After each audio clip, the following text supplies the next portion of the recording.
नमस्कार, मी अमित परांजपे. मी आत्ता पर्सिस्टंट सिस्टम्सच्या सेनापती बापट रोडच्या ऑफिसमध्ये आहे.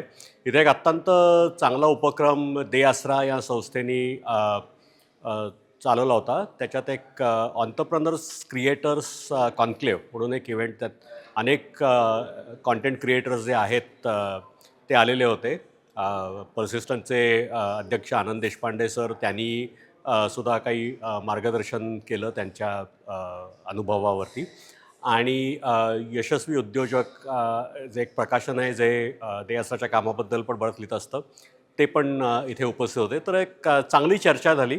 आणि क्रिएटर्सचे काय काय प्रश्न आहेत, काय काय त्यांना अजून त्यांचा बिझनेस वाढवायला काय काय प्रयत्न करायला लागणार आहेत, त्या दृष्टीने त्यांनी काय काय मुद्दे मांडले. आणि आनंद सरांनी, दे आसराने त्यांचा काय अनुभव आहे, तरुण आणि नवीन उद्योजकांना प्रोत्साहन कसं देता येईल, त्यांना कसं मोठं करता येईल, त्याप्रमाणे त्यांनी काय काय त्यांचे अनुभव आहेत ते शेअर केले. तर ही एक सुरुवात होती. चांगली चर्चा झाली मी म्हटलं तसं, आणि यातनं पुढे फॉलोअप होतीलच असं मला वाटतं आहे. आणि त्यातनं काहीतरी आत्ता अजून चांगलं आपल्याला करता येईल. ओव्हरऑल नवीन जॉब्स वाढवण्याकरता, नवीन उद्योजक वाढवण्याकरता जो काही ओव्हरऑल दे आसराचा मिशन आहे. थँक्यू.